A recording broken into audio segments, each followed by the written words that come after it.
Vous vous retrouvez seul, les bruits de la ville tourbillonnent autour de vous, les portes du palais se dressent, imposantes et élégantes, leurs sculptures complexes semblent scintiller au soleil.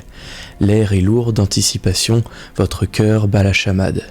Derrière vous, la ville s'étend à perte de vue, une tapisserie de couleurs vibrantes et d'une activité intense. Devant vous, le palais attend, ses secrets et ses décisions susceptibles de sceller le destin de votre mission. Vous êtes arrivé jusqu'ici, mais la véritable épreuve se trouve derrière ces portes. Quels secrets le roi et le commandant vous confieront-ils ? Approuveront-ils vos plans ou auront-ils d'autres intentions ? Alors que vous êtes là, deux gardes émergent de l'ombre, les yeux légèrement plissés. Ils vous évaluent visiblement, les mains fermement posées sur la poignée de leurs épées. « Halte !» crie l'un d'eux, d'une voix ferme mais bienveillante. « Expliquez-moi le but de votre mission. » Je me tiens droit et fier devant les gardes, bien qu'un peu intimidé par l'imposant palais qui se dresse derrière eux. Je suis Kalar, fils du chef Favar. Un messager royal est venu dans mon village il y a quelques jours pour nous informer de l'intention de notre roi de rétablir la route de Valamir. Notre roi a confié à mon clan la mission de mener les éclaireurs pour cette importante mission. Je suis venu me présenter à lui. Un des gardes hausse un sourcil, visiblement surpris. « Ah, l'éclaireur du Nord, nous vous attendions, Kalar, fils du chef Favar. » Il échange un regard avec son compagnon qui acquiesce. « Très bien, suivez-nous. » Nous gravissons la dernière partie du sentier qui serpente à flanc de montagne, étroit et pavé de pierres irrégulières. Les murs du palais, massifs et taillés dans la roche, s'élèvent de part et d'autre, formant une succession de terrasses et d'escaliers abrupts. Le vent souffle violemment à cette altitude, et la ville en contrebas paraît minuscule, agitée, comme un essaim lointain. Les gardes nous guident à travers plusieurs cours intermédiaires accrochés à la montagne. Les bruits de la ville s'estompent à mesure que nous montons, remplacés par le claquement de nos bottes sur la pierre et le murmure du vent. Quelques serviteurs et fonctionnaires passent rapidement devant nous, nous jetant des regards curieux mais respectueux. Finalement, nous atteignons une grande porte en bois massif, renforcée de bandes métalliques. Les gardes s'écartent. « Attendez ici !» dit l'un d'eux avant de disparaître à l'intérieur. Peu après, il revient accompagné d'un homme mince, droit et austère, vêtu d'un manteau richement brodé mais sobre. Un insigne sur sa poitrine indique qu'il est un haut dignitaire. « Kalar, bienvenue, je suis seigneur Harir, l'intendant du roi. Sa majesté vous recevra sous peu. Suivez-moi. » Devant tous ces atours somptueux, je me demande si je suis présentable pour un roi dans un palais. J'époussette légèrement mes vêtements. Je suis nerveux et je me demande comment le roi Védris, que je n'ai jamais rencontré, va me recevoir et ce qu'il va me dire. Seigneur Harir ne semble pas remarquer, ou peut-être est-il trop poli pour me faire remarquer ma nervosité croissante. Il marche d'un pas vif et silencieux sur le sol de marbre poli. Je le suis, tentant d'absorber l'opulence qui m'entoure. Chaque surface scintille, reflétant la douce lueur des lanternes et les rares rayons de soleil filtrant à travers les vitraux. En marchant, je remarque que le pas de seigneur Harir ralentit légèrement, me permettant de le suivre. Il jette un coup d'œil en arrière, semblant évaluer mon assurance, et m'offre un sourire bienveillant. « Très bien, Kalar. Souviens-toi simplement que le roi apprécie l'honnêteté et la détermination. Sois toi-même. » C'est un geste aimable, mais il ne dissipe pas entièrement mon inquiétude. Et si je bafouille ? Et si je ne parviens pas à faire bonne impression ? Je tourne au coin du couloir et me retrouve soudain face à une grande porte, richement ornée. Deux autres gardes se tiennent au garde à vous, le visage sévère. Au-delà d'eux, une lumière chaude se répand, projetant une lueur dorée sur le seuil. « Sa Majesté le roi Védris vous attend », annonce seigneur Harir en s'inclinant légèrement. Il désigne la porte d'un geste vague. « Merci, seigneur Harir », je bafouille avant qu'il ne parte calmement. Je me tiens droit devant la grande porte, attendant que les gardes m'annoncent et me fassent entrer. Je me racle nerveusement la gorge, le cœur battant dans ma poitrine. Je veux faire bonne impression, car je ne représente pas seulement moi-même, mais aussi mon clan. Les gardes échangent un bref regard avant que l'un d'eux ne pousse les portes bruyamment. Immédiatement, une voix de héros retentit.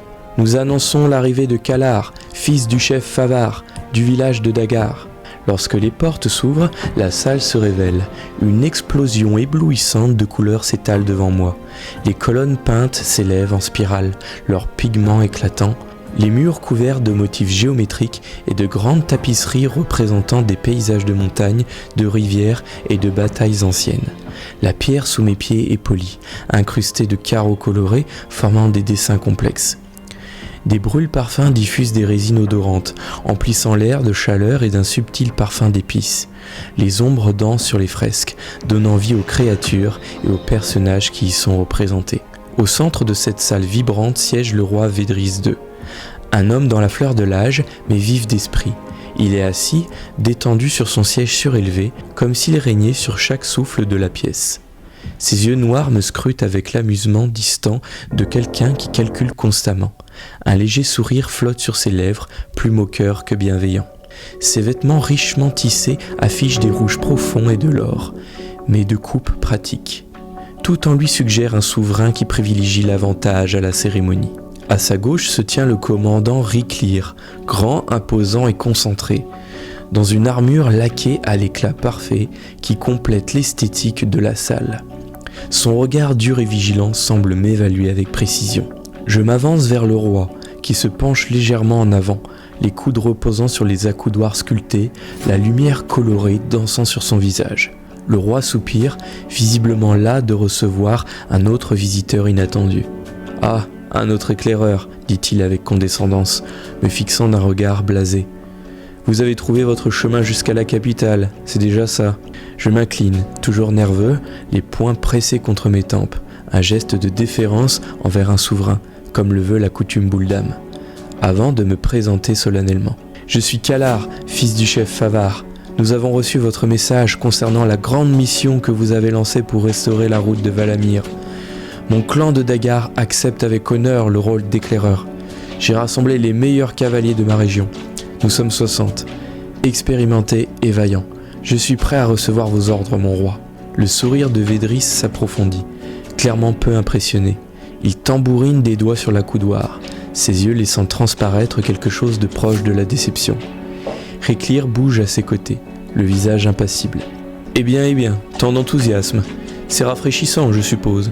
La voix de Védris est teintée de scepticisme. À peine 60 cavaliers. Est-ce vraiment le meilleur que votre clan peut offrir ? La route de Valamir est longue, Kalar. Le danger guette à chaque détour. Riclir s'avance, ses lourds bottes résonnant sur le sol. Mon roi, peut-être devrions-nous... Védris le fait taire d'un geste, son regard ne me quittant jamais. Non, écoutons-le. Qu'est-ce qui te fait croire que tu es qualifié pour cette tâche ? Quels secrets possèdes-tu qui te font penser que tu peux accomplir ce que tant d'autres ont échoué à faire ? Il se penche en avant, les yeux noirs plissés. Tu es jeune, Kalar, peut-être trop jeune.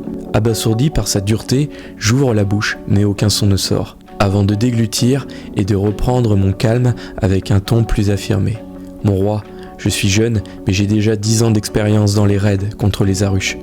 Je ne connais pas la route de Valamir, mais je connais nos steppes occidentales. Je connais bien mes hommes, et j'ai leur confiance. 60 cavaliers me semble un nombre approprié, car trop ralentirait notre progression, et trop peu nous mettrait en danger. Je suis conscient que la route de Valamir est longue et périlleuse. Mes hommes et moi sommes prêts à affronter les dangers qui se présenteront sur notre chemin. Les sourcils de Védris se lèvent, une lueur de curiosité jaillissant derrière son scepticisme. L'expression du commandant Riclir, en revanche, reste de granit, impassible. 10 ans d'expérience, vous dites, répète Védris, en tapotant son menton pensivement. Contre les Arush, c'est impressionnant pour votre âge. Peut-être votre père vous a-t-il bien formé ? Il se penche en arrière, les doigts entrelacés. Vous avez raison, bien sûr. Un groupe trop nombreux gênerait effectivement la progression. Mais 60, c'est une petite force, surtout compte tenu des inconnus qui nous attendent. Et si vous rencontrez des bandits, des bêtes sauvages ou les Arush ? Le commandant Riclir s'éclaircit la gorge, sa patience s'amenuisant. Votre Majesté, sûrement... Védris lève la main, le réduisant au silence, son regard ne quittant jamais le mien. Non, je veux en savoir plus. Dites-moi, Kalar, qu'est-ce qui vous fait croire que votre combinaison unique d'expérience sera suffisante ? Ces mots flottent dans l'air, lourds de doute. Je hoche légèrement la tête, hésitant à nouveau, la rancune montante face à la mise en question de mes capacités. Je tente de ne rien laisser paraître, mais mes muscles se tendent sous mon armure légère. Mon roi, si je comprends bien ma mission, nous sommes chargés d'être vos éclaireurs. J'imagine que l'armée que vous assemblez pourra repousser le gros des hordes Zarush qui tenteront de nous attaquer en chemin. Notre mission en tant qu'éclaireur sera donc d'abord de vous avertir et de vous informer du danger. Le combat est secondaire, sauf si j'ai mal compris la mission. Védris ricane, un son bas et sec, tandis que ses yeux restent perçants. Ah, donc vous croyez que la puissance de mon armée protégera vos misérables 60 cavaliers? Comme c'est charmant. La mâchoire de Réclire se crispe, clairement mécontent des paroles du roi, mais il ne dit rien et me surveille attentivement. Vous n'avez pas mal compris la mission, poursuit Védris. Éclaireur, oui, recueillir des renseignements. Mais que se passe-t-il si vous échouez dans ce rôle? Si vous êtes découvert, pris en embuscade, ou tout simplement incapable de donner une alerte adéquate? Il se penche à nouveau, sa voix prenant un ton plus dur. J'ai besoin de résultats, Kalar, pas d'excuses. Pouvez-vous livrer ces résultats ou dois-je trouver un autre clan plus adapté à cette tâche? Le silence s'étire, lourde tension. Même les flammes vacillantes des bras zéro semblent retenir leur souffle. Derrière moi, les gardes bougent nerveusement, sentant le malaise croissant. Je me sens de plus en plus insulté et humilié. Pas seulement pour moi, mais aussi pour mon clan que je représente. Mes oreilles bourdonnent sous la colère contenue et mon cœur tambourine de rage dans ma poitrine. Je savais que les autres boules d'âme méprisaient les boules d'âme du Nord que nous sommes. Mais au moins, je pensais que nous étions respectés pour nos compétences de raid et de reconnaissance. Je comprends que mon roi veuille des garanties, mais je suis confus, car il a confié la mission à mon clan, ce qui signifie qu'il a déjà réfléchi à la question. À cet instant, cela ressemble beaucoup plus à de la provocation qu'à autre chose. Je respire profondément avant de répondre, aussi calmement que possible. Mon roi, nous sommes tout à fait capables d'assurer notre mission. Nous avons les compétences et nous sommes honorés par votre confiance. Je comprends que vous ayez besoin de garanties, mais je ne peux pas vous les fournir pour le moment. Je suppose que si vous avez envoyé votre message royal dans notre village, c'est que vous nous avez choisis. Si vous avez changé d'avis, s'il vous plaît, faites-le moi savoir. Je ne risquerai pas la vie de mes hommes dans une mission où nous ne serons pas pleinement soutenus. Le sourire de Védris s'élargit, presque cruel. Il sait exactement quelle corde tirer. Ah oui, la faveur royale. Eh bien, Kalar, les faveurs peuvent être révoquées. Il jette un regard au commandant Réclire qui acquiesce subtilement. Tu vois, il y en a d'autres qui ont démontré un plus grand potentiel. D'autres clans, avec plus de ressources, plus d'expérience. Comme celui de Gathar, son père le chef Mazar. Voilà un homme qui comprend la valeur de la coopération. Les mots de Védris dégoulinent de condescendance. Son intention est claire. Gathar est le meilleur choix depuis le début. Les yeux du roi brillent d'un éclat triomphant. Il prend plaisir à provoquer ton malaise. Derrière toi, les gardes échangent des regards gênés, clairement mal à l'aise. Réclire s'avance, sa voix basse. Mon roi, peut-être devrions-nous... Mais Védris lui fait encore un geste pour le faire taire, son attention focalisée sur toi. Dis-moi, Kalar, penses-tu vraiment être l'homme qu'il faut pour cette mission? Je serre les dents et je bouillonne de rage. Je me sens piégé et profondément humilié. Mazar et son fils Gathar, mes rivaux, ceux qui ont essayé de me faire tuer dans une embuscade il y a quelques jours, alors que je revenais du village de Drimar avec mes amis, après que Guedrir nous ait montré sa fameuse clé magique, capable de réassembler les fragments de Valamir. Je suis au bord de l'explosion, mais je garde mon calme. Je suis dans le palais de mon roi, je suis seul, je ne dois pas faire d'erreur, mais je me sens réellement menacé et trahi. Comment ils ont réussi à gagner les faveurs du roi est un mystère, mais c'est très suspect. Je préfère rester rusé et prudent, même si je dois sacrifier mon ego. Peut-être que je ne suis pas à la hauteur, mon roi. Je m'incline devant votre décision, bien entendu. Védris sourit, clairement satisfait. Il m'a atteint et il le sait. Sage décision, Kalar, très sage. Il se redresse, son attitude passant de l'amusement au calcul froid. En fait, j'ai déjà parlé à Gathar. Il est plus réceptif à mes préoccupations, plus flexible. Le commandant Réclire se racle la gorge, son expression indéchiffrable. Je sens son regard peser, mais sa loyauté va au roi, pas à moi. Alors, Kalar, puisque tu reconnais tes limites, serais-tu prêt à t'écarter? Laisser Gathar prendre les rênes? Demande Védris d'un ton faussement bienveillant. Je jette un bref coup d'œil au commandant, cherchant à deviner s'il approuve cette insulte, avant de m'incliner une nouvelle fois devant mon roi, plantant mes ongles dans ma paume pour contenir la rage brûlante en moi. Si telle est la volonté de mon roi, je me retire. J'achève ces mots avec un pincement de dégoût envers ma propre lâcheté. Védris hoche la tête, satisfait. « Bien, tu apprends ta place, Kalar. » Il me fait un geste négligent, comme pour chasser un insecte. « Tu es libre de retourner à ton village, alors. Ou tu peux rester dans la capitale, en tant qu'invité, jusqu'à nouvel ordre. » Ses yeux brillent d'un éclat dangereux. Mais il serait imprudent de t'attarder. Cela pourrait provoquer des ennuis. Le commandant Réclire reste impassible, mais sa main repose sur la garde de son épée. Un avertissement subtil. Je m'incline encore, m'efforçant de ne pas laisser ma rage transparaître. Je recule lentement de quelques pas avant de tourner le dos et quitter la salle du trône. Je ne suis plus moi-même. J'ai presque envie de tuer tout ce qui se trouve sur mon chemin. Quelle humiliation! Mes parents seraient si honteux. Et mes hommes qui m'attendent dans la ville, que vais-je leur dire maintenant? Tout est fini avant d'avoir commencé. J'ai du mal à y croire. Je dois rejoindre mes amis au plus vite, et aussi parler à mon nouvel ami Guédrir, l'héritier secret de Valamir. Ses conseils n'auront jamais été aussi précieux. En sortant de la grande salle, les lourdes portes se referment derrière moi. Le silence soudain est oppressant, seulement rythmé par les battements sourds de mon cœur. Dehors, le soleil tape fort, projetant de longues ombres sur les cours du palais. Je marche vite, mes bottes résonnent contre la pierre, avide de fuir l'atmosphère étouffante. Seigneur Harir apparaît à mes côtés, son expression sombre. « Kalar ?» Il hésite, puis baisse la voix. « Sois prudent, la ville n'est pas tendre avec ceux qui tombent en disgrâce. Si tu veux mon avis, pars vite, ne reste pas. » Il s'incline légèrement, puis s'éloigne rapidement, disparaissant dans un couloir latéral.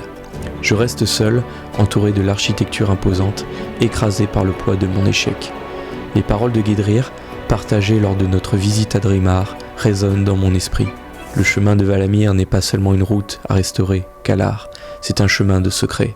Peut-être que ces mots n'ont jamais été aussi vrais, mais avant tout, je dois affronter mes amis et la honte qui vient avec.